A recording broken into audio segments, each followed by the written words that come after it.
Hello, it's Graham Robertson and I'm the events coordinator for the Disabled Golf Society. We have events all over the country this year which I've organised, north, south, east and west.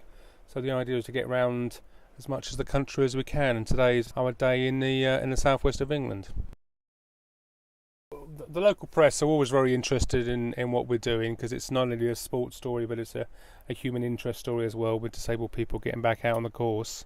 And today we have the local press, which is the Wiltshire Times, have been here already, and we've got BBC Radio Wiltshire. We're going to do a few.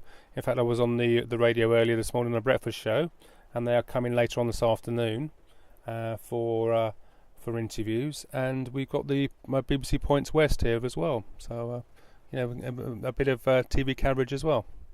We have a pattern for our events where we're offering people a bit of tuition with a professional, either David Llewellyn or his assistant Keith Williams, who's here today, and expert tuition, and then we go out and try to play 18 holes. Obviously, some people will not be up to playing 18 holes, so they will play 9 or whatever they can manage. The aim is to try and make it a good day for everybody, so everyone has some fun. But there is a competitive element as well, where we have a Stapleford scoring system, and but it's all a bit of fun, really, and get out on the golf course again.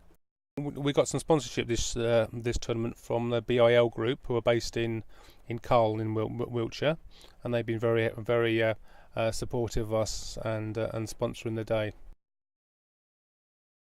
My name's Dave Wilkinson, and we're now living in Abingdon, although having previously lived in Thailand for nearly 10 years, where we retired to.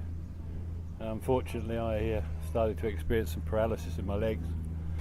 Circulation, unfortunately, had gone in the left leg, and despite numerous operations, it ended up with an amputation below the knee, and then sadly that didn't take, so they had to do a further operation above the knee, which constitutes my current situation.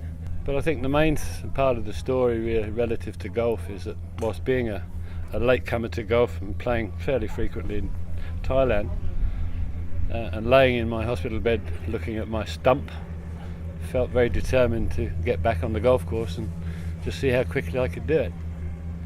And thanks to the physiotherapy and everything else at Nuffield Hospital, they got me up on my artificial leg, and I actually played my first game within 5 months. So I'm quite thrilled.